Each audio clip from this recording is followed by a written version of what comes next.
श्री शिवाय नमस्तुभ्यम। श्री शिव पुराण में कुल मिलाकर 7 संहिताएं हैं, जिसमें हम जो द्वितीय संहिता है रुद्र संहिता, उसका चतुर्थ खंड आज प्रारंभ करने जा रहे हैं।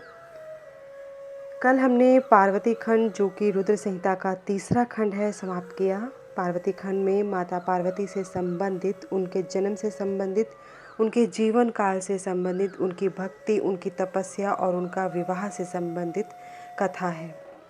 तो कल हमने रुद्र संहिता का तीसरा खंड पार्वती खंड समाप्त किया है, संपूर्ण किया है। अब हम आज रुद्र संहिता का चतुर्थ खंड प्रारंभ करने जा रहे हैं, परंतु सबसे पहले हम सब मिलके बोलेंगे ओम नमः शिवाय। हर हर महादेव। वंदे वंदनम तुष्टमान संपत्ति प्रेम प्रियम प्रेमदम पूर्णम पूर्णकरम प्रपूर्ण निखिलैश्वर्यक वासम शिवम सत्यम सत्यमयम त्रिसत्य विभम सत्य प्रियम सत्यदम विष्णु ब्रह्मनुतम स्वकीय कृप्योपाता कृतम शंकरम। वंदना करने से जिनका मन प्रसन्न हो जाता है, जिन्हें प्रेम अत्यंत प्यारा है, जो प्रेम प्रदान करने वाले, पूर्णानंद में भक्तों की अभिलाषा पूर्ण करने वाले, संपूर्ण ऐश्वर्यों के एकमात्र आवास स्थान और कल्याण स्वरूप है, सत्य जिनका श्री विग्रह है और जो सत्यमय है, जिनका ऐश्वर्य त्रिकालाबाधित है, जो सत्य प्रिय एवं सत्य प्रदाता हैं, ब्रह्मा और विष्णु जिनकी स्तुति करते हैं, स्वेच्छा अनुसार शरीर धारण करने वाले उन भगवान शंकर की मैं वंदना करता हूँ। ओम नमः शिवाय। श्री नारद जी ने पूछा, देवताओं का मंगल करने वाले देव परमात्मा शिव तो सर्वसमर्थ हैं। आत्माराम होकर भी उन्होंने जिस पुत्र की उत्पत्ति के लिए पार्वती के साथ विवाह किया था, उनके वह पुत्र किस प्रकार उत्पन्न हुआ तथा तारकासुर का वध कैसे हुआ। ब्राह्मण, मुझ पर कृपा करके यह सारा वृतांत पूर्ण रूप से वर्णन कीजिए। इसके उत्तर में ब्रह्मा जी ने कथा प्रसंग सुनाकर कुमार के गंगा से उत्पन्न होने तथा कृतिका आदि 6 स्त्रियों द्वारा उनके पाले जाने, उन 6 की संतुष्टि के लिए उनके 6 मुख धारण करने और कृतिकाओं के द्वारा पाले जाने के कारण उनका कार्तिकेय नाम होने की बात कही। तदनंतर उनके शंकर गिरिजा की सेवा में लाए जाने की कथा सुनाई। फिर ब्रह्मा जी ने कहा, भगवान शंकर ने कुमार को गोद में बिठाकर अत्यंत स्नेह किया। देवताओं ने उन्हें नाना प्रकार के पदार्थ, विद्याएं, शक्ति और अस्त्र शस्त्र आदि प्रदान किए। पार्वती के हृदय में प्रेम समाता नहीं था। उन्होंने हर्षपूर्वक मुस्कुराकर कुमार को परमोत्तम ऐश्वर्य प्रदान किया, साथ ही चिरंजीवी भी बना दिया। लक्ष्मी ने दिव्य सम्मत तथा एक विशाल एवं मनोहर हार अर्पित किया। सावित्री ने प्रसन्न होकर सारी सिद्ध विद्याएं प्रदान की। मुनिश्रेष्ठ, इस प्रकार वहाँ महोत्सव मनाया गया। सभी के मन प्रसन्न थे। विशेषतः शिव और पार्वती के आनंद का पार नहीं था। इसी बीच देवताओं ने भगवान शंकर से कहा, प्रभु, यह तारकासुर कुमार के हाथों ही मारा जाने वाला है, इसलिए ही यह उत्तम चरित घटित हुआ है, अर्थात पार्वती परिणय तथा कुमारोत्पत्ति आदि। अतः हम लोगों के सुखार्थ उसका काम तमाम करने के हेतु कुमार को आज्ञा दीजिए। हम लोग आज से ही अस्त्र शस्त्र से सुसज्जित होकर तारक को मारने के लिए रण यात्रा करेंगे। ब्रह्मा जी कहते हैं, मुने, यह सुनकर भगवान शंकर का हृदय दयार्द्र हो गया। उन्होंने उनकी प्रार्थना स्वीकार करके उसी समय तारक का वध करने के लिए अपने पुत्र कुमार को देवताओं को सौंप दिया। फिर तो शिवजी की आज्ञा मिल जाने पर ब्रह्मा, विष्णु आदि सभी देवता एकत्र होकर गोह को आगे करके तुरंत ही उस पर्वत से चल दिए। उस समय श्रीहरि आदि देवताओं के मन में पूर्ण विश्वास था कि ये अवश्य तारका का वध कर डालेंगे। वे भगवान शंकर के तेज से भावित हो कुमार के सेनापतित्व में तारक का संहार करने के लिए रण क्षेत्र में आए। उधर महाबली तारक ने जब देवताओं के इस युद्धोद्योग को सुना, तब वह भी एक विशाल सेना के साथ देवों से युद्ध करने के लिए तत्काल ही चल पड़ा। उसकी उस विशाल वाहिनी को आता देख देवताओं को परम विस्मय हुआ। फिर तो वे बलपूर्वक बारंबार सिंहनाद करने लगे। उसी समय तुरंत ही भगवान शंकर की प्रेरणा से विष्णु आदि संपूर्ण देवताओं के प्रति आकाशवाणी हुई। आकाशवाणी ने कहा, देवगण, तुम लोग जो कुमार के अधिनायकत्व में युद्ध करने के लिए उद्यत हुए हो, इससे तुम संग्राम में दैत्यों को जीतकर विजयी होगे। ब्रह्मा जी कहते हैं, मुने, उस आकाशवाणी को सुनकर सभी देवताओं का उत्साह बढ़ गया और उनका भय जाता रहा और वे वीरोचित गर्जना करने लगे। उनकी युद्ध कामना बलवती हो उठी और वे सब के सब कुमार को अग्रणी बनाकर बड़ी उतावली के साथ महिसागर संगम को गए। उधर बहुसंख्यक असुरों से घिरा हुआ वह तारक भी बहुत बड़ी सेना के साथ शीघ्र ही वहां आ धमका जहां वे सभी देवता खड़े थे।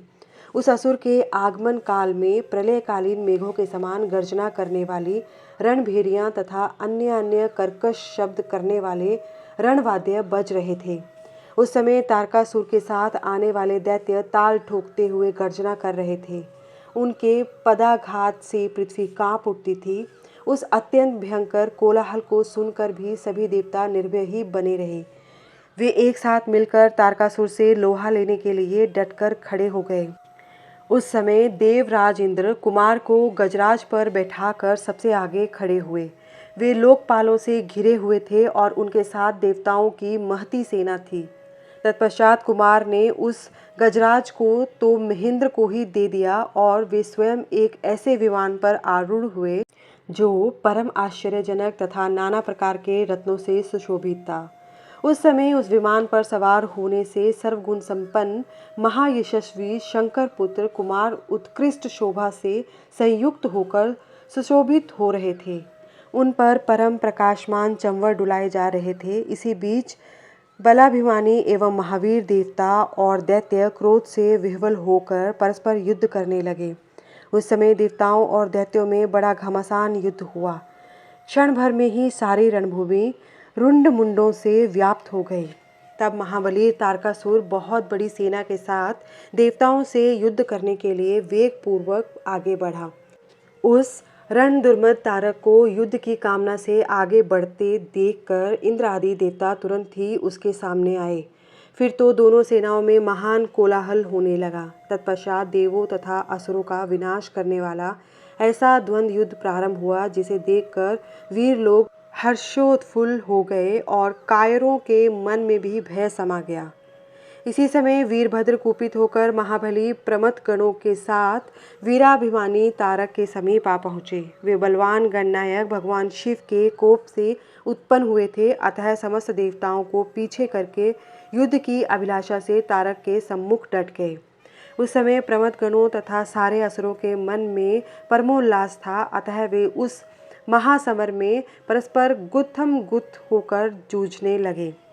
तदनंतर वीरभद्र से तारका का भयानक युद्ध हुआ। इसी बीच में असुरों की सेना रण से विमुख हो भाग चली। इस प्रकार अपनी सेना को तितर बितर हुई देख उसका नायक तारकासुर क्रोध से भर गया और 10,000 भुजाएं धारण करके सिंह पर सवार हो देवगणों को मार डालने के लिए वेग पूर्वक उनकी ओर झपटा। वह युद्ध के मुहाने पर देवों तथा प्रमथ गणों को मार मार कर गिराने लगा। तब प्रमथ गणों के नेता महाबली वीरभद्र उसके उस कर्म को देखकर उसका वध करने के लिए अत्यंत कुपित हो उठे। फिर तो उन्होंने भगवान शिव के चरण कमल का ध्यान करके एक ऐसा श्रेष्ठ त्रिशूल हाथ में लिया जिसके तेज से सारी दिशाएं और आकाश प्रकाशित हो उठे। इसी अवसर पर महान कौतुक प्रदर्शन करने वाले स्वामी कार्तिक ने तुरंत ही वीरबाहु द्वारा कहलाकर उस युद्ध को रोक दिया। तब स्वामी की आज्ञा से वीरभद्र उस युद्ध से हट गए। यह देखकर असुर सेनापति महावीर तारक कुपित हो उठा। वह युद्ध कुशल तथा नाना प्रकार के अस्त्रों का जानकार था, अतः देवताओं को ललकार ललकार कर उन पर वाणों की वृष्टि करने लगा। उस समय बलवानों में श्रेष्ठ असुरराज तारक ने ऐसा महान कर्म किया कि सारे देवता मिलकर भी उसका सामना न कर सके। उन भयभीत देवताओं को यों पिटते हुए देखकर भगवान अच्युत को क्रोध हो आया और वे शीघ्र ही युद्ध करने के लिए तैयार हो गए। उन भगवान श्री हरि ने अपने आयुध सुदर्शन चक्र तथा शांग धनुष को लेकर युद्ध स्थल में महादैत्य तारक पर आक्रमण किया। मुने तदनंतर सबके देखते ही देखते श्रीहरि और तारकासुर में अत्यंत भयंकर एवं रोमांचकारी महायुद्ध छिड़ गया। इसी बीच अच्युत ने कुपित होकर महान सिंहनाद किया और धधकती हुई ज्वालाओं के से प्रकाश वाले अपने चक्र को उठाया। फिर तो श्रीहरि ने उसी चक्र से दैत्यराज तारक पर प्रहार किया। उसकी चोट से अत्यंत व्यथित होकर वह असुर पृथ्वी पर गिर पड़ा, परंतु वह असुर नायक तारक अत्यंत बलवान था, अतः तुरंत ही उठकर उस दैत्यराज ने अपनी शक्ति से चक्र के टुकड़े टुकड़े कर दिए। मुने भगवान विष्णु और तारकासुर दोनों बलवान थे और दोनों में अगाध बल था, अतः युद्ध स्थल में वे परस्पर जूझने लगे। तब ब्रह्मा जी ने कहा, शंकर सुवन स्वामी कार्तिक, तुम तो देवादिदेव हो। पार्वती सुत विष्णु और तारकासुर का यह व्यर्थ युद्ध शोभा नहीं दे रहा है, क्योंकि विष्णु के हाथों इस तारक की मृत्यु नहीं होगी। यह मुझसे वरदान पाकर अत्यंत बलवान हो गया है। यह मैं बिल्कुल सत्य बात कह रहा हूँ। पार्वती नंदन, तुम्हारे अतिरिक्त इस पापी को मारने वाला दूसरा कोई नहीं है, इसलिए महाप्रभु तुम्हें मेरे कथनानुसार ही करना चाहिए। तुम शीघ्र ही इस दैत्य का वध करने के लिए तैयार हो जाओ, क्योंकि पार्वती पुत्र तारक का संहार करने के निमित्त ही तुम शंकर से उत्पन्न हुए हो। ब्रह्मा जी कहते हैं, मुने, यो मेरा कथन सुनकर शंकर नंदन कुमार कार्तिकेय ठठाकर हंस पड़े और प्रसन्नता पूर्वक बोले, तथास्तु, ऐसा ही होगा। तब महान ऐश्वर्यशाली शंकर सुवन कुमार तारकासुर के वध का निश्चय करके विमान से उतर पड़े और पैदल हो गए। जिस तरह महाबली शिवपुत्र कुमार अपनी अत्यंत चमकीली शक्ति को, जो लपटों से दमकती हुई एक बड़ी उल्का से जान पड़ती थी, हाथ में लेकर पैदल ही दौड़ रहे थे, उस समय उनकी अद्भुत शोभा हो रही थी। उनके मन में तनिक भी व्याकुलता नहीं थी। वे परम प्रचंड और अप्रमेय बलशाली थे। उन षडमुख को अपनी ओर आता देखकर तारक सुरश्रेष्ठों से बोला, क्या शत्रुओं का संहार करने वाला कुमार यही है? मैं अकेला वीर इसके साथ युद्ध करूंगा और मैं ही समस्त वीरों, प्रमथगणों, लोकपालों तथा श्रीहरि जिनके नायक हैं, उन देवों को भी मार डालूंगा। तदनंतर देवताओं को दुर्वचन कहकर वह असुर तारक भीषण युद्ध करने लगा। उस समय बड़ा विकट संग्राम हुआ। तब शत्रु वीरों का संहार करने वाले कुमार ने शिवजी के चरण कमलों का स्मरण करके तारक के वध का विचार किया। फिर तो महातेजस्वी एवं महाबली कुमार रोषावेश में आकर गर्जना करने लगे और बहुत बड़ी सेना के साथ युद्ध के लिए डट कर खड़े हो गए। उस समय समस्त देवताओं ने जय जयकार का शब्द किया और देवर्षियों ने ईष्टवाणी द्वारा उनकी स्तुति की। तब तारक और कुमार का संग्राम प्रारंभ हुआ, जो अत्यंत दुस्सह, महान, भयंकर और संपूर्ण प्राणियों को भयभीत करने वाला था। कुमार और तारक दोनों ही शक्ति युद्ध में परम प्रवीण थे, अतः अत्यंत रोषावेश में वे परस्पर एक दूसरे पर प्रहार करने लगे। परम पराक्रमी वे दोनों नाना प्रकार के पैंतरे बदलते हुए गर्जना कर रहे थे और अनेक प्रकार के दाव पेच से एक दूसरे पर आघात कर रहे थे। उस समय देवता, गंधर्व और किन्नर सभी चुपचाप खड़े होकर वह दृश्य देखते रहे। उन्हें परम विस्मय हुआ, यहाँ तक कि वायु का चलना बंद हो गया, सूर्य की प्रभा फीकी पड़ गई और पर्वत एवं वन काननों सहित सारी पृथ्वी कांप उठी। इसी अवसर पर हिमालय आदि पर्वत स्नेहाभिभूत होकर कुमार की रक्षा के लिए वहां आए। तब उन सभी पर्वतों को भयभीत देखकर शंकर एवं गिरिजा के पुत्र कुमार उन्हें सांत्वना देते हुए बोले। कुमार ने कहा, महाभाग पर्वतों, तुम लोग खेद मत करो, तुम्हें किसी प्रकार की चिंता नहीं करनी चाहिए। मैं आज तुम सब लोगों की आंखों के सामने ही इस पापी का काम तमाम कर दूंगा। यूं उन पर्वतों तथा देवगणों को ढांढस बांधकर कुमार ने गिरिजा और शंभु को प्रणाम किया तथा अपनी कांतिमती शक्ति को हाथ में लिया। शंभुपुत्र कुमार महाबली एवं महान ऐश्वर्यशाली तो थे ही, जब उन्होंने तारक का वध करने की इच्छा से शक्ति हाथ में ली, उस समय उनकी अद्भुत शोभा हुई। तदनंतर शंकर जी के तेज से संपन्न कुमार ने उस शक्ति से तारकासुर पर, जो समस्त लोगों को कष्ट देने वाला था, प्रहार किया। उस शक्ति के आघात से तारकासुर के सभी अंग छिन्न भिन्न हो गए और संपूर्ण असुर गणों का अधिपति वह महावीर सहसा धराशायी हो गया। मुने, सबके देखते ही देखते वहीं कुमार द्वारा मारे गए तारक के प्राण पखेरु उड़ गए। उस उत्कृष्ट वीर तारक को महासमर में प्राण रहित होकर गिरा हुआ देखकर वीरवर कुमार ने पुनः उस पर वार नहीं किया। उस महाबली दैत्यराज तारक के मारे जाने पर देवताओं ने बहुत से असुरों को मौत के घाट उतार दिया। उस युद्ध में कुछ असुरों ने भयभीत होकर हाथ जोड़ लिए, कुछ के शरीर छिन्न भिन्न हो गए और हजारों दैत्य मृत्यु के अतिथि बन गए। कुछ शरणार्थी दैत्य अंजलि बांधकर पाही पाही रक्षा कीजिए यूं पुकारते हुए कुमार के शरणापन्न हो गए। कुछ मार डाले गए और कुछ मैदान छोड़कर भाग गए। सहस्त्रों दैत्य जीवन की आशा से भागकर पाताल में घुस गए। उन सब की आशाएं भग्न हो गई थी और मुख पर दीनता छाई हुई थी। मुनीश्वर, इस प्रकार वह सारी दैत्य सेना विनष्ट हो गई। देवगणों के भय से कोई भी वहां ठहर न सका। उस दुरात्मा तारक के मारे जाने पर सभी लोग निष्कंटक हो गए और इंद्र आदि सभी देवता आनंद मगन हो गए। यो कुमार को विजय देकर एक साथ ही संपूर्ण देवताओं तथा त्रिलोकी के समस्त प्राणियों को महान आनंद प्राप्त हुआ। उस समय भगवान शंकर भी कार्तिकेय की विजय का समाचार पाकर प्रसन्नता से भर गए और पार्वती जी के साथ गणों से घिरे हुए वहां पधारे। तब जिनके हृदय में स्नेह समाता नहीं था, वे पार्वती जी परम प्रेम पूर्वक सूर्य के समान तेजस्वी अपने पुत्र कुमार को अपनी गोद में लेकर लाड प्यार करने लगी। उसी अवसर पर अपने पुत्रों से घिरे हुए हिमालय ने बंधु बांधवों तथा अनुयायियों के साथ आकर शंभु, पार्वती और कार्तिकेय का स्तवन किया। तत्पश्चात संपूर्ण देवगण, मुनि, सिद्ध और चारणों ने शिवनंदन कुमार शंभु और परम प्रसन्न हुई पार्वती की स्तुति की। उस समय उपदेवों ने बहुत बड़ी पुष्प वर्षा की। सभी प्रकार के बाजे बजने लगे। विशेष रूप से जयकार और नमस्कार के शब्द बारंबार उच्च स्वर से गूंजने लगे। उस समय वहां एक महान विजयोत्सव मनाया गया, जिसमें कीर्तन की विशेषता थी और वह स्थान गाने बजाने के शब्द तथा अधिकाधिक ब्रह्म घोष से व्याप्त हुआ।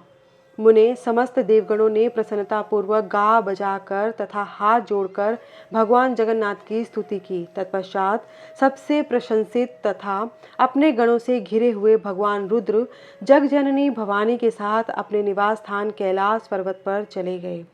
इधर तारक को मारा गया देखकर सभी देवताओं तथा अन्य समस्त प्राणियों के चेहरे पर हंसी खेलने लगी।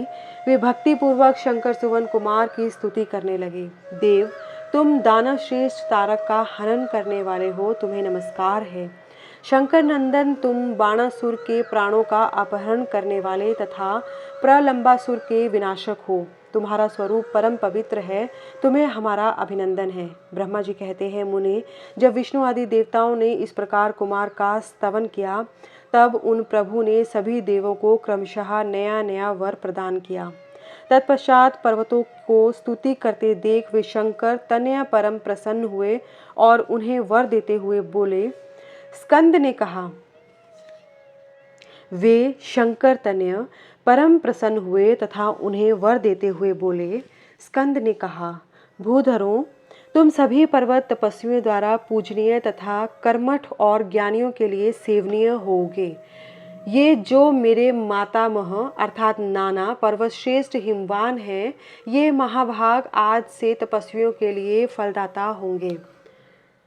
तब देवता बोले, कुमार, यों असुरराज तारक को मारकर तथा देवों को वर प्रदान करके तुमने हम सबको तथा चराचर जगत को सुखी कर दिया।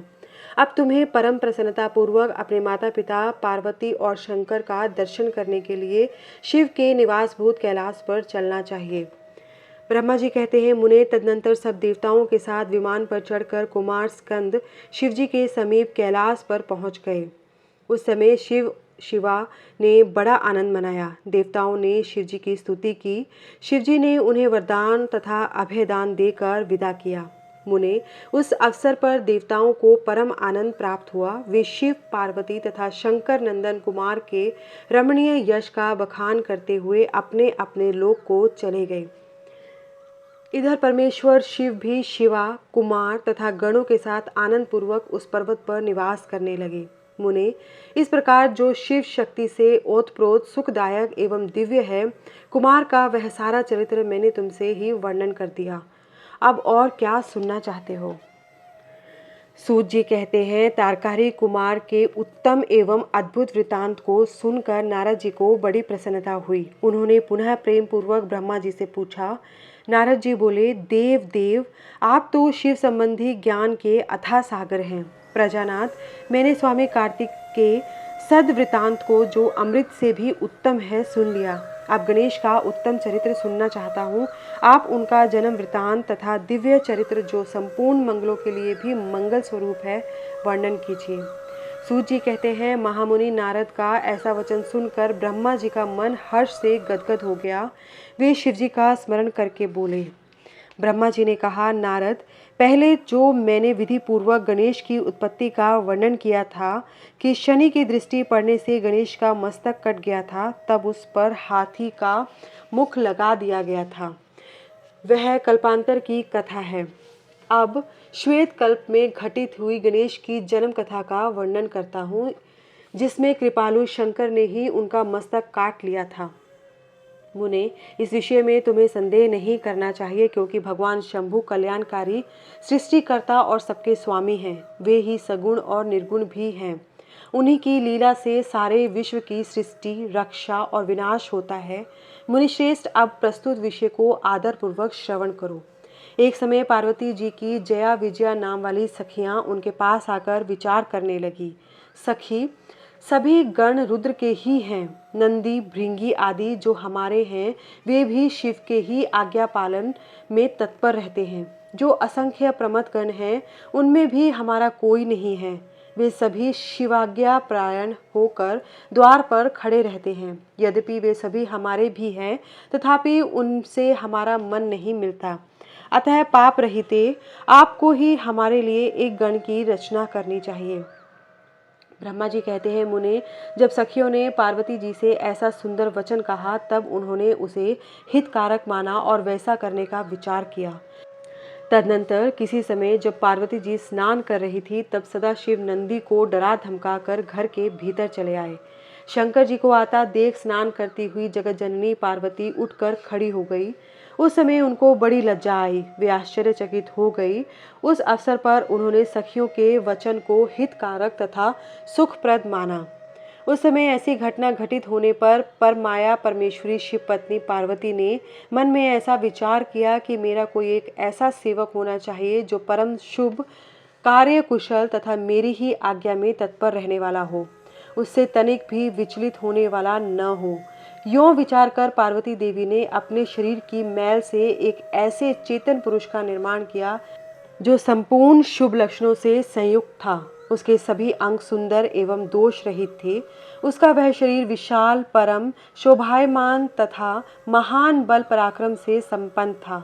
देवी ने उसे अनेक प्रकार के वस्त्र, नाना प्रकार के आभूषण और बहुत सा उत्तम आशीर्वाद देकर कहा, तुम मेरे पुत्र हो, मेरे अपने ही हो। तुम्हारे समान प्यारा मेरा यहाँ कोई दूसरा नहीं है। पार्वती के ऐसा कहने पर वह पुरुष उन्हें नमस्कार करके बोला। गणेश ने कहा, माँ, आज आपको कौन सा कार्य आ पड़ा है, मैं आपके कथनानुसार उसे पूर्ण करूँगा। गणेश के यूँ पूछने पर पार्वती जी अपने पुत्र को उत्तर देते हुए बोली। शिवा ने कहा, तात, तुम मेरे पुत्र हो, मेरे अपने हो, अतः तुम मेरी बात सुनो। आज से तुम मेरे द्वारपाल हो जाओ। सतपुत्र, मेरी आज्ञा के बिना कोई भी हठपूर्वक मेरे महल के भीतर प्रवेश न कर पाए, चाहे वह कहीं से भी आए, कोई भी हो। बेटा, यह मैंने तुमसे बिल्कुल सत्य बात कही है। ब्रह्मा जी कहते हैं, मुने, यूँ कहकर पार्वती ने गणेश के हाथ में एक सुदृढ़ छड़ी दे दी। उस समय उनके सुंदर रूप को निहार कर पार्वती हर्षमगन हो गई। उन्होंने प्रेम पूर्वक अपने पुत्र का मुख चूमा और कृपा परवश हो छाती से लगा लिया। फिर दंडधारी गणराज को अपने द्वार पर स्थापित कर दिया। पुत्र नारद तदनंतर पार्वती नंदन महावीर गणेश पार्वती की हित कामना से हाथ में छड़ी लेकर गृह द्वार पर पहरा देने लगा। उधर शिवा अपने पुत्र गणेश को अपने दरवाजे पर नियुक्त करके स्वयं सखियों के साथ स्नान करने लगी। मुनिश्रेष्ठ, इसी समय भगवान शिव, जो परम कौतुकी तथा नाना प्रकार की लीलाएं रचने में निपुण हैं, द्वार पर आ गए।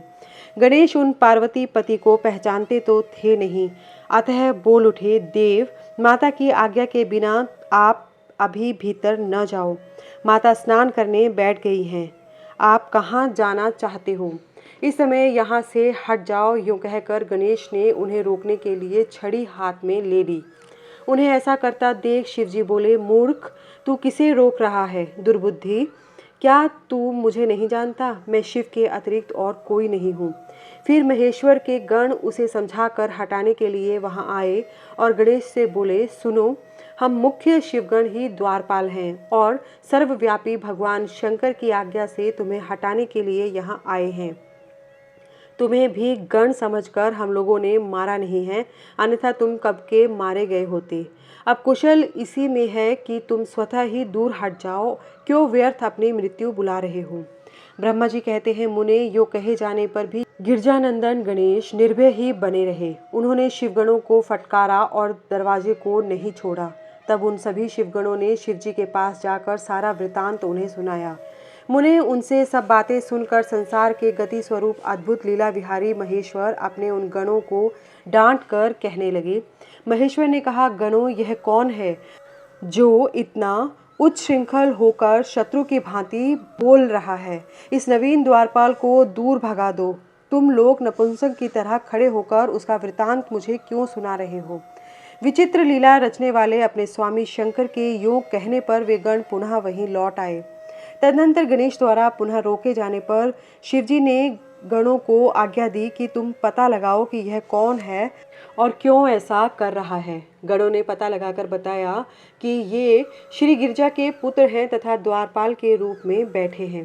तब लीला रूप शंकर ने विचित्र लीला करनी चाहिए तथा अपने गणों का गर्व भी गलित करना चाहा। इसलिए गणों को तथा देवताओं को बुलाकर गणेश जी से भीषण युद्ध करवाया, पर वे कोई भी गणेश को पराजित न कर सके। तब स्वयं शूलपाणी महेश्वर आए। गणेश जी ने माता के चरणों का स्मरण किया।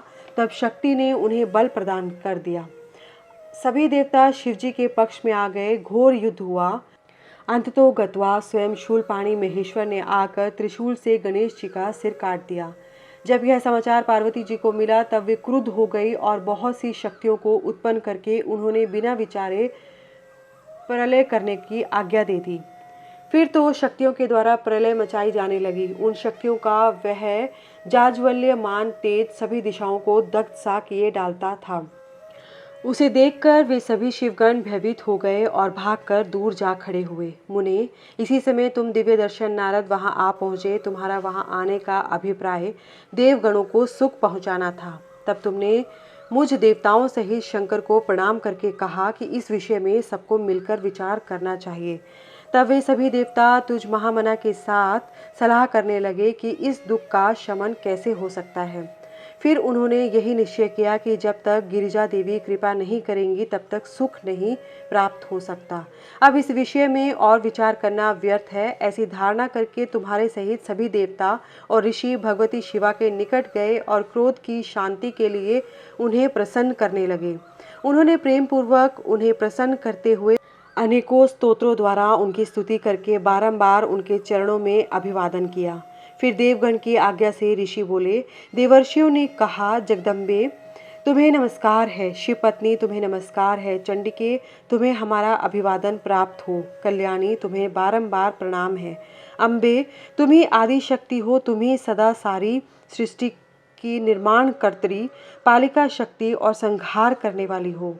देवेशी तुम्हारे कोप से सारी त्रिलोकी विकल हो रही है, अतः आप प्रसन्न हो जाओ और क्रोध को शांत करो। देवी, हम लोग तुम्हारे चरणों में मस्तक झुकाते हैं। ब्रह्मा जी कहते हैं, नारद, यो तुम सभी ऋषियों द्वारा स्तुति किए जाने पर भी परादेवी पार्वती ने उनकी ओर क्रोध भरी दृष्टि से देखा किंतु कुछ कहा नहीं। तब उन ऋषियों ने पुनः उनके चरण कमलों में सिर झुकाया और भक्ति पूर्वक हाथ जोड़कर पार्वती जी से निवेदन किया। ऋषियों ने कहा, देवी, अभी संहार होना चाहता है, अतः क्षमा करो, क्षमा करो। अंबिके, तुम्हारे स्वामी शिव भी तो यहीं स्थित हैं, तनिक उनकी ओर तो दृष्टिपात करो। हम लोग ये ब्रह्मा विष्णु आदि देवता तथा सारी प्रजा सब तुम्हारे ही हैं और व्याकुल होकर अंजलि बांधे तुम्हारे सामने खड़े हैं। परमेश्वरी, इन सब का अपराध क्षमा करो। शिवे, अब इन्हें शांति प्रदान करो। ब्रह्मा जी कहते हैं, मुने, सभी देवऋषियों कहकर अत्यंत दीन भाव से व्याकुल हो हाथ जोड़कर चंडिका के सम्मुख खड़े हो गए। उनका ऐसा कथन सुनकर चंडिका प्रसन्न हो गई, उनके हृदय में करुणा का संचार हो आया। तब वे ऋषियों से बोली। देवी ने कहा, ऋषियों, यदि मेरा पुत्र जीवित हो जाए और वह तुम लोगों के मध्य पूजनीय मान लिया जाए तो संहार नहीं होगा। जब तुम लोग उसे सर्वाध्यक्ष का पद प्रदान कर दोगे तभी लोक में शांति हो सकती है, अन्यथा तुम्हें सुख नहीं प्राप्त हो सकता। ब्रह्मा जी कहते हैं, मुने, पार्वती के यों कहने पर सभी ऋषियों ने उन देवताओं के पास आकर सारा वृतांत कह सुनाया। उसे सुनकर इंद्र आदि सभी देवताओं के चेहरे पर उदासी छा गई। वे शंकर जी के पास गए और हाथ जोड़कर उनके चरणों में नमस्कार करके सारा समाचार निवेदन कर दिया। देवताओं का कथन सुनकर शिवजी ने कहा, ठीक है, जिस प्रकार सारी त्रिलोकी को सुख मिल सके वही करना चाहिए। अतः अब उत्तर दिशा की ओर जाना चाहिए और जो जीव पहले मिले उसका सिर काटकर उस बालक के शरीर पर जोड़ देना चाहिए। ब्रह्मा जी कहते हैं, मुने, तदनंतर शिव की आज्ञा का पालन करने वाले उन देवताओं ने वह सारा कार्य संपन्न किया। उन्होंने उस शिशु के शरीर को धो पोंछकर विधिवत उसकी पूजा की। फिर वे उत्तर दिशा की ओर गए। वहां उन्हें पहले पहल एक दांत वाला एक हाथी मिला। उन्होंने उसका सिर लाकर उस शरीर पर जोड़ दिया। हाथी के उस शरीर को संयुक्त कर देने के पश्चात सभी देवताओं ने भगवान शिव आदि को प्रणाम करके कहा कि हम लोगों ने अपना काम पूरा कर दिया है। अब जो कार्य शेष है उसे आप लोग पूर्ण करें। ब्रह्मा जी कहते हैं, तब शिवाज्ञा पालन संबंधिनी देवताओं की बात सुनकर सभी देवों और पार्षदों को महान आनंद हुआ। तत्पश्चात ब्रह्मा, विष्णु आदि सभी देवता अपने स्वामी निर्गुण स्वरूप भगवान शंकर को प्रणाम करके बोले, स्वामिन, आप महात्मा के जिस तेज से हम सभी उत्पन्न हुए हैं, आपका वही तेज वेद मंत्र के अभियोग से इस बालक में प्रवेश करे। इस प्रकार सभी देवताओं ने मिलकर वेद मंत्र द्वारा जल को अभिमंत्रित किया। फिर शिवजी का स्मरण करके उस उत्तम जल को बालक के शरीर पर छिड़क दिया। उस जल का स्पर्श होते ही वह बालक शिवेच्छा से शीघ्र ही चेतना युक्त होकर जीवित हो गया और सोए हुए की तरह उठ बैठा। वह सौभाग्यशाली बालक अत्यंत सुंदर था। उसका मुख हाथी का सा था, शरीर का रंग हरा लाल था, चेहरे पर प्रसन्नता खेल रही थी। उसकी आकृति कमनीय थी और उसकी सुंदर प्रभा फैल रही थी। मुनीश्वर पार्वती नंदन उस बालक को जीवित देखकर वहां उपस्थित सभी लोग आनंद मगन हो गए और सारा दुख विलीन हो गया। तब हर्ष विभोर होकर सभी लोगों ने उस बालक को पार्वती को दिखाया। अपने पुत्र को जीवित देखकर पार्वती जी परम प्रसन्न हुई। ब्रह्मा जी कहते हैं, मुने, जब विकृत स्वरूप वाले गिरिजा पुत्र गजानन व्यग्रता रहित होकर जीवित हो उठे तब गणनायक देवों ने उनका अभिषेक किया। अपने पुत्र को देखकर पार्वती देवी आनंद मगन हो गई और उन्होंने हर्ष से भरकर उस बालक को अपने दोनों हाथों में पकड़कर गले से लगा लिया। फिर अंबिका ने प्रसन्न होकर अपने पुत्र गणेश को अनेक प्रकार के वस्त्र और आभूषण प्रदान किए। तदनंतर सिद्धियों ने अनेकों विधि विधान से उनका पूजन किया और माता ने अपने सर्व दुखहारी हाथ से उनके अंगों का स्पर्श किया। इस प्रकार शिव पत्नी पार्वती देवी ने अपने पुत्र का सत्कार करके उसका मुख चूमा और प्रेम पूर्वक उसे वरदान देते हुए कहा, पुत्र, इस समय तुझे बड़ा कष्ट झेलना पड़ा है, किंतु तू कृतकृत्य हो गया है, तू धन्य है। अब से संपूर्ण देवताओं में तेरी अग्र पूजा होती रहेगी और तुझे कभी दुख का सामना नहीं करना पड़ेगा। क्योंकि इस समय तेरे मुख पर सिंदूर दिख रहा है, इसलिए मनुष्य को सदा सिंदूर से तेरी पूजा करनी चाहिए। जो मनुष्य पुष्प, चंदन, सुंदर गंध, नैवेद्य, रमणीय आरती, तांबूल और दान से तथा परिक्रमा और नमस्कार करके विधि पूर्वक तेरी पूजा करेगा, उसे सारी सिद्धियां हस्तगत हो जाएंगी और उसके सभी प्रकार के विघ्न नष्ट हो जाएंगे। इसमें लेश मात्र भी संशय नहीं है। ब्रह्मा जी कहते हैं, मुने, महेश्वरी देवी ने अपने पुत्र गणेश से यों कहकर उसे नाना प्रकार की वस्तुएं प्रदान करके पुनः उसका अभिनंदन किया। विप्र, जब गिरिजा की कृपा से उसी क्षण देवताओं और शिवगणों का मन विशेष रूप से शांत हो गया, तदनंतर इंद्र आदि देवताओं ने हर्ष से भरकर शिवा की स्तुति की और उन्हें प्रसन्न करके वे भक्ति भावित चित्त से गणेश देव को लेकर शिवजी के समीप चले। वहां पहुंचकर उन्होंने त्रिलोकी की कल्याण कामना से भवानी के उस बालक को शिवजी की गोद में बिठा दिया। तब शिवजी भी उस बालक के मस्तक पर अपना कर कमल फेरते हुए देवताओं से बोले, यह मेरा दूसरा पुत्र है। तत्पश्चात गणेश ने भी उठकर शिवजी के चरणों में अभिवादन किया। फिर पार्वती को, मुझको, विष्णु को और नारद आदि सभी ऋषियों को प्रणाम करके आगे खड़े होकर उन्होंने कहा, यों अभिमान करना मनुष्यों का स्वभाव ही है, अतः आप लोग मेरा अपराध क्षमा करें।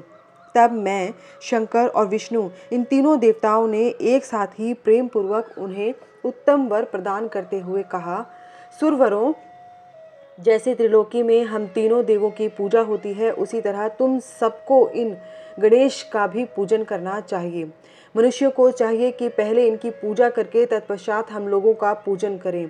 ऐसा करने से हम लोगों की पूजा संपन्न हो जाएगी। देवगणों, यदि कहीं इनकी पूजा पहले न करके अन्य देव का पूजन किया गया तो उस पूजन का फल नष्ट हो जाएगा, उसमें संशय नहीं है। ब्रह्मा जी कहते हैं, मुने, तदनंतर ब्रह्मा, विष्णु और शंकर आदि सभी देवताओं ने मिलकर पार्वती को प्रसन्न करने के लिए वहीं गणेश को सर्वाध्यक्ष घोषित कर दिया। उसी समय शिवजी परम प्रसन्न चित्त से पुनः गणेश को लोक में सर्वदा सुख देने वाले अनेकों वर प्रदान करते हुए बोले। शिवजी ने कहा, गिरिजा नंदन, निसंदेह मैं तुझ पर परम प्रसन्न हूँ। मेरे प्रसन्न हो जाने पर अब तू सारे जगत को ही प्रसन्न हुआ समझ। अब कोई भी तेरा विरोध नहीं कर सकता। तू शक्ति का पुत्र है, अतः अत्यंत तेजस्वी है। बालक होने पर भी तूने महान पराक्रम प्रकट किया है, इसलिए तू सदा सुखी रहेगा। विघ्न नाश के कार्य में तेरा नाम सबसे श्रेष्ठ होगा। तू सबका पूज्य है, अतः अब मेरे संपूर्ण गणों का अध्यक्ष हो जा। इतना कहने के पश्चात महात्मा शंकर अत्यंत प्रसन्नता के साथ गणेश को पुनः वरदान देते हुए बोले, गणेश्वर, तू भाद्रपद मास के कृष्ण पक्ष की चतुर्थी तिथि को चंद्रमा का शुभोदय होने पर उत्पन्न हुआ है। जिस समय गिरिजा के सुंदर चित्त से तेरा रूप प्रकट हुआ, उस समय रात्रि का प्रथम प्रहर बीत रहा था। इसलिए उसी दिन से आरंभ करके उसी तिथि में तेरा उत्तम व्रत करना चाहिए। यह व्रत परम शोभन तथा संपूर्ण सिद्धियों का प्रदाता है।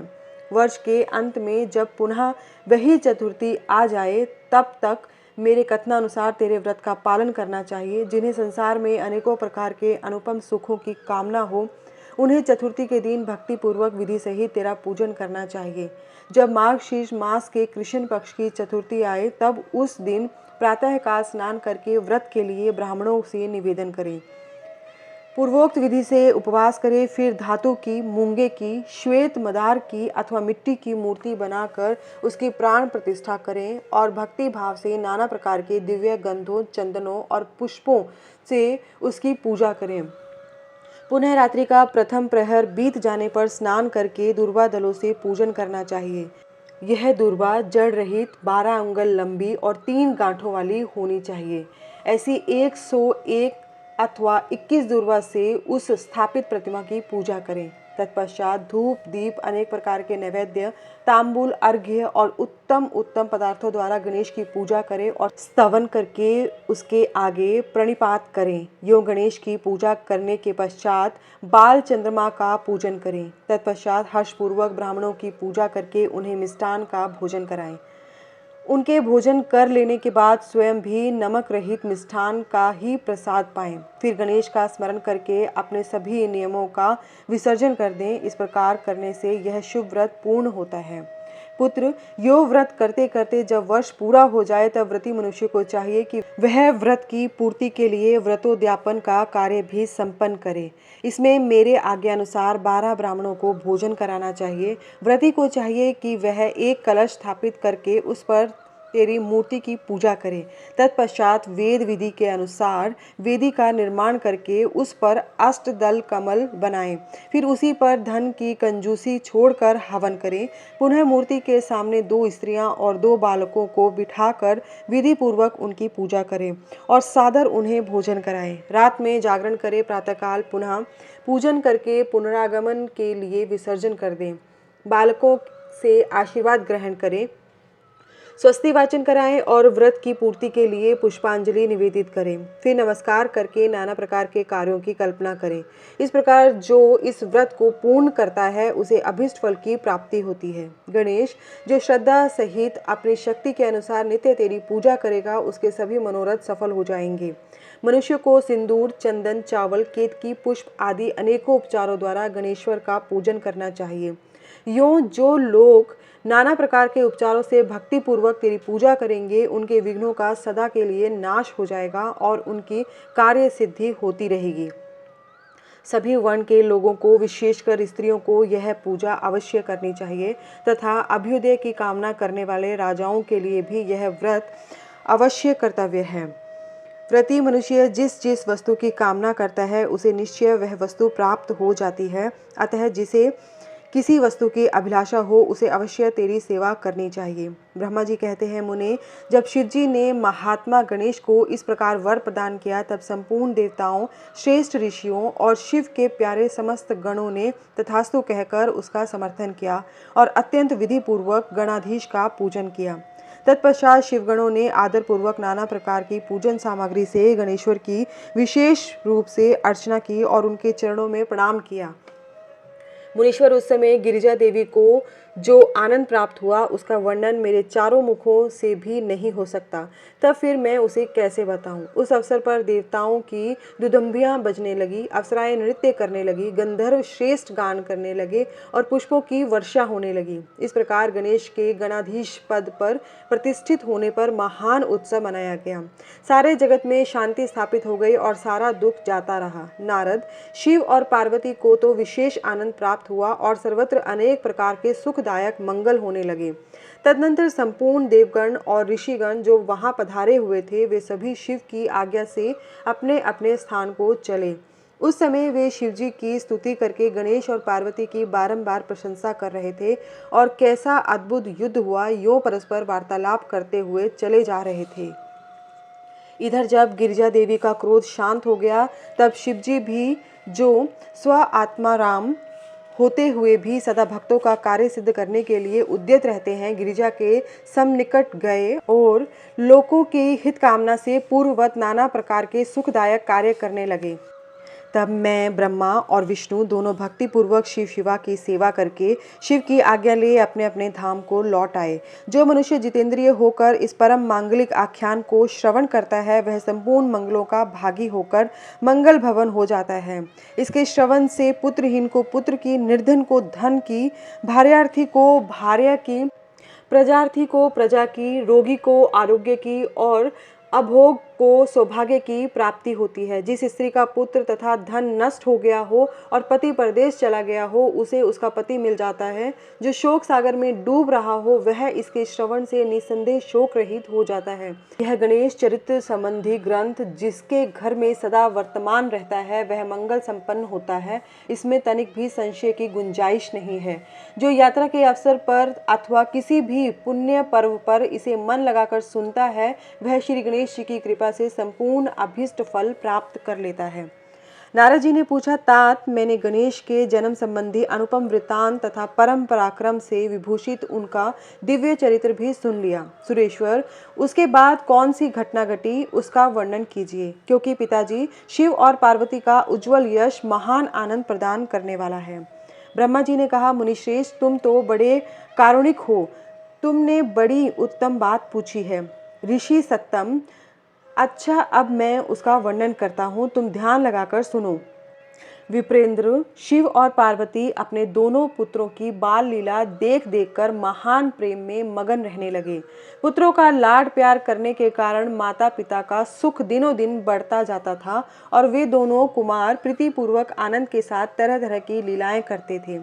मुनीश्वर, वे दोनों बालक स्वामी कार्तिक और गणेश भक्ति पूरी चित्त से सदा माता पिता की परिचर्चा किया करते थे। इससे माता पिता का महान स्नेह षण्मुख और गणेश पर शुक्ल पक्ष के चंद्रमा की भांति दिन प्रतिदिन बढ़ता ही गया। एक समय शिव और शिवा दोनों प्रेम पूर्वक एकांत में बैठकर यूं विचार करने लगे कि हमारे ये दोनों पुत्र विवाह के योग्य हो गए, अब इन दोनों का शुभ विवाह कैसे संपन्न हो। हमें तो जैसे षडानंद प्यारा है वैसे ही गणेश भी। ऐसी चिंता में पड़कर वे दोनों लीलावश आनंद मगन हो गए। मुने, माता पिता की विचार को जानकर उन दोनों पुत्रों के मन में भी विवाह की इच्छा जाग उठी। वे दोनों पहले मैं विवाह करूंगा, पहले मैं विवाह करूंगा यो बारंबार कहते हुए परस्पर विवाद करने लगे। तब जगत के अधीश्वर वे दोनों दंपत्ति पुत्रों की बात सुनकर लौकिक आचार का आश्रय ले परम विस्मय को प्राप्त हुए। कुछ समय बाद उन्होंने अपने दोनों पुत्रों को बुलाया और उनसे इस प्रकार कहा। शिव पार्वती बोले, सुपुत्रों, हम लोगों ने पहले से ही एक ऐसा नियम बना रखा है जो तुम दोनों के लिए सुखदायक होगा। अब हम यथार्थ रूप से उसका वर्णन करते हैं, तुम लोग प्रेम पूर्वक सुनो। हमें तो तुम दोनों पुत्र समान ही प्यारे हो, किसी पर विशेष प्रेम हो ऐसी बात नहीं है। अतः हमने तुम लोगों के विवाह के विषय में एक ऐसी शर्त बनाई है जो दोनों के लिए कल्याणकारिणी है। वह शर्त यह है कि जो सारी पृथ्वी की परिक्रमा करके पहले लौट आएगा उसी का शुभ विवाह पहले किया जाएगा।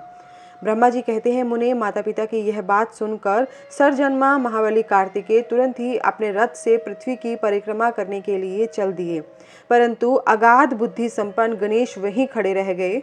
वे अपनी उत्तम बुद्धि का आश्रय ले बारंबार मन में विचार करने लगे कि अब मैं क्या करूं, कहाँ जाऊं। परिक्रमा तो मुझसे हो नहीं सकेगी, क्योंकि कोस भर चलने के बाद आगे मुझसे चला जाएगा नहीं। फिर सारी पृथ्वी की परिक्रमा करके मैं कैसे सुख प्राप्त कर सकूंगा। ऐसा विचार कर गणेश ने जो कुछ किया उसे सुनो। उन्होंने अपने घर लौटकर विधि पूर्वक स्नान किया और माता पिता से इस प्रकार कहा। गणेश जी बोले, पिताजी एवं माताजी, मैंने आप लोगों की पूजा करने के लिए यहाँ 2 आसन स्थापित किए हैं। आप दोनों इस पर विराजिए और मेरा मनोरथ पूर्ण कीजिए। ब्रह्मा जी कहते हैं, मुने, गणेश की बात सुनकर पार्वती और परमेश्वर उनकी पूजा ग्रहण करने के लिए आसन पर विराजमान हो गए। तब गणेश ने उनकी विधि पूर्वक पूजा की और बारंबार प्रणाम करते हुए उनकी 7 बार प्रदक्षिणा की। नारद, गणेश तो बुद्धि सागर थे ही। वे हाथ जोड़कर प्रेमगन माता पिता की बहुत प्रकार से स्तुति करके बोले। गणेश जी ने कहा, हे माता जी तथा हे पिताजी, आप लोग मेरी उत्तम बात सुनिए और शीघ्र ही मेरा शुभ विवाह कर दीजिए। ब्रह्मा जी कहते हैं, मुने, महात्मा गणेश का ऐसा वचन सुनकर वे दोनों माता पिता महाबुद्धिमान गणेश से बोले। शिवा और शिव ने कहा, पुत्र, तू पहले काननों सहित इस सारी पृथ्वी की परिक्रमा तो करा। कुमार गया हुआ है, तू भी जा, उससे पहले लौट आ, तब तेरा विवाह पहले कर दिया जाएगा। ब्रह्मा जी कहते हैं, मुने, नियम परायण गणेश माता पिता की ऐसी बात सुनकर कुपित हो तुरंत बोल उठे। गणेश जी ने कहा, हे माता जी तथा हे पिताजी, आप दोनों सर्वश्रेष्ठ धर्म रूप तथा महाबुद्धिमान हैं, अतः धर्मानुसार मेरी बात सुनिए। मैंने 7 बार पृथ्वी की परिक्रमा की है, फिर आप लोग ऐसी बात क्यों कर रहे हैं। ब्रह्मा जी कहते हैं, मुने, शिव पार्वती तो बड़े लीलानंदी ही ठहरे। वे गणेश का कथन सुन लौकिक गति का आश्रय लेकर बोले। शिव पार्वती ने कहा, पुत्र, तूने समुद्र पर्यंत विस्तार वाली बड़े बड़े काननों से युक्त इस सप्तद्वीपवती विशाल पृथ्वी की परिक्रमा कब कर ली। ब्रह्मा जी कहते हैं, मुने, जब शिव पार्वती ने ऐसा कहा तब उसे सुनकर महान बुद्धि संपन्न गणेश बोले। गणेश जी ने कहा, माता जी एवं पिताजी, मैंने अपनी बुद्धि से आप दोनों शिव पार्वती की पूजा करके प्रदक्षिणा कर ली है। अब मेरी समुद्र पर्यंत पृथ्वी की परिक्रमा पूरी हो गई। धर्म के संग्रहभूत वेदों और शास्त्रों में जो ऐसे वचन मिलते हैं वे सत्य हैं अथवा असत्य। वे वचन हैं कि जो पुत्र माता पिता की पूजा करके उनकी प्रदक्षिणा करता है उसे पृथ्वी परिक्रमा जनित फल सुलभ हो जाता है। जो माता पिता को घर छोड़कर तीर्थ यात्रा के लिए जाता है वह माता पिता की हत्या से मिलने वाले पाप का भागी होता है, क्योंकि पुत्र के लिए माता पिता का चरण सरोज ही महान तीर्थ है। अन्य तीर्थ तो दूर जाने पर प्राप्त होते हैं, परंतु धर्म का साधनभूत यह तीर्थ तो पास में ही सुलभ है। पुत्र के लिए माता पिता और स्त्री के लिए पति, ये दोनों सुंदर तीर्थ घर में ही वर्तमान हैं। ऐसा जो वेद शास्त्र निरंतर उद्घोषित करते रहते हैं उसे फिर आप लोग असत्य कर दीजिए, और यदि वह असत्य हो जाएगा तो निसंदेह वेद भी असत्य हो जाएगा और वेद द्वारा वर्णित आपका यह स्वरूप भी झूठा समझा जाएगा। इसलिए या तो शीघ्र ही मेरा शुभ विवाह कर दीजिए अथवा यूँ कह दीजिए कि वेद शास्त्र झूठे हैं। आप दोनों धर्मरूप हैं, अतः भली भांति विचार करके इन दोनों में जो परमोत्तम प्रतीत हो उसे प्रयत्न पूर्वक करना चाहिए। ब्रह्मा जी कहते हैं, मुने, तब जो बुद्धिमानों में श्रेष्ठ उत्तम बुद्धि संपन्न तथा महान ज्ञानी है वे पार्वती नंदन गणेश इतना कहकर चुप हो गए। उधर वे दोनों पति पत्नी जगदीश्वर शिव पार्वती गणेश के वचन सुनकर परम विस्मित हुए। तदनंतर वे यथार्थभाषी एवं अद्भुत बुद्धि वाले अपने पुत्र गणेश की प्रशंसा करते हुए बोले। शिव ने कहा, पुत्र तू महान आत्म बल से संपन्न है, इसी से तुझ में निर्मल बुद्धि उत्पन्न हुई है। तूने जो बात कही है वह बिल्कुल सत्य है, अन्यथा नहीं है। दुख का अवसर आने पर जिसकी बुद्धि विशिष्ट हो जाती है उसका दुख उसी प्रकार विनष्ट हो जाता है जैसे सूर्य के उदय होते ही अंधकार।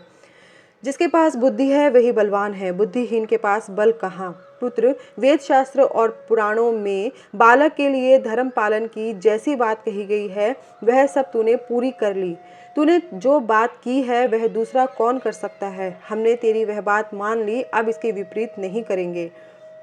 ब्रह्मा जी कहते हैं, नारद, यूँ कहकर उन दोनों ने बुद्धि सागर गणेश को सांत्वना दी और फिर वे उनके विवाह के संबंध में उत्तम विचार करने लगे। इसी समय जब प्रसन्न बुद्धि वाले प्रजापति विश्वरूप को शिवजी के उद्योग का पता चला तब उस पर विचार करके उन्हें परम सुख प्राप्त हुआ। उन प्रजापति विश्वरूप के दिव्य रूप संपन्न एवं सर्वांग शोभना 2 सुंदरी कन्याएं थीं, जिनका नाम सिद्धि और बुद्धि था। भगवान शंकर और गिरिजा ने उन दोनों के साथ हर्षपूर्वक गणेश का विवाह संस्कार संपन्न कराया। उस विवाह के अवसर पर संपूर्ण देवता प्रसन्न होकर पधारे। उस समय शिव और पार्वती का जैसा मनोरथ था उसी के अनुसार विश्वकर्मा ने वह विवाह किया। उसे देखकर ऋषियों तथा देवताओं को परम हर्ष हुआ। मुने, गणेश को भी उन दोनों पत्नियों के मिलने से जो सुख प्राप्त हुआ उसका वर्णन नहीं किया जा सकता। कुछ काल के पश्चात महात्मा गणेश के उन दोनों पत्नियों से 2 दिव्य पुत्र उत्पन्न हुए। उनमें गणेश पत्नी सिद्धि के गर्भ से क्षेम नामक पुत्र पैदा हुआ और बुद्धि के गर्भ से जिस परम सुंदर पुत्र ने जन्म लिया उसका नाम लाभ हुआ। इस प्रकार जब गणेश अचिंतनीय सुख का भोग करते हुए निवास करने लगे तब दूसरे पुत्र स्वामी कार्तिक पृथ्वी की परिक्रमा करके लौटे। उस समय नारद जी ने आकर कुमार स्कंद को सब समाचार सुनाए। उन्हें सुनकर कुमार के मन में बड़ा क्षोभ हुआ और वे माता पिता शिवा और शिव के द्वारा रोके जाने पर भी न रुककर क्रौंच पर्वत की ओर चले गए। देवर्षि, उस दिन से शिवपुत्र स्वामी कार्तिक का कुमारत्व प्रसिद्ध हो गया। उनका नाम त्रिलोकी में विख्यात हो गया। वह शुभदायक, सर्व पापहारी, पुण्यमय और उत्कृष्ट ब्रह्मचर्य की शक्ति प्रदान करने वाला है। कार्तिकी पूर्णिमा को सभी देवता, ऋषि, तीर्थ और मुनीश्वर सदा कुमार का दर्शन करने के लिए क्रौंच पर्वत पर जाते हैं। जो मनुष्य कार्तिकी पूर्णिमा के दिन कृतिका नक्षत्र का योग होने पर स्वामी कार्तिक का दर्शन करता है उसके संपूर्ण पाप नष्ट हो जाते हैं और उसे मनोवांछित फल की प्राप्ति होती है। इधर स्कंद का विछोह हो जाने पर उमा को महान दुख हुआ। उन्होंने दीन भाव से अपने स्वामी शिवजी से कहा, प्रभु आप मुझे साथ लेकर वहां चलिए। तब प्रिया को सुख देने के निमित्त स्वयं भगवान शंकर अपने एक अंश से उस पर्वत पर गए और सुखदायक मल्लिकार्जुन नामक ज्योतिर्लिंग के रूप में वहां प्रतिष्ठित हो गए। वे सत्पुरुषों की गति तथा अपने सभी भक्तों के मनोरथ पूर्ण करने वाले हैं। वे आज भी शिवा के सहित उस पर्वत पर विराजमान हैं। बेटा नारद, वे दोनों शिवा शिव भी पुत्र स्नेह से विह्वल होकर प्रत्येक पर्व पर कुमार को देखने के लिए जाते हैं। अमावस्या के दिन वहां स्वयं शंभु पधारते हैं और पूर्णिमा के दिन पार्वती जी जाती हैं। मुनीश्वर, तुमने स्वामी कार्तिक और गणेश का जो वृतांत मुझसे पूछा था वह सब मैंने तुम्हें कह सुनाया। इसे सुनकर बुद्धिमान मनुष्य समस्त पापों से मुक्त हो जाता है और उसकी सभी शुभकामनाएं पूर्ण हो जाती है। जो मनुष्य इस चरित्र को पढ़ता अथवा पढ़ाता है एवं सुनता अथवा सुनाता है, निसंदेह उसके सभी मनोरथ सफल हो जाते हैं। यह अनुपम आख्यान पापनाशक, कीर्तिप्रद, सुखवर्धक, आयु बढ़ाने वाला, स्वर्ग की प्राप्ति कराने वाला, पुत्र पौत्र की वृद्धि करने वाला, मोक्षप्रद, शिवजी के उत्तम ज्ञान का प्रदाता, शिव पार्वती में प्रेम उत्पन्न करने वाला और शिव भक्ति वर्धक है। यह कल्याणकारक शिवजी के अद्वैत ज्ञान का दाता और सदा शिव में है। अतः मोक्षकामी एवं निष्काम भक्तों को सदा इसका श्रवण करना चाहिए।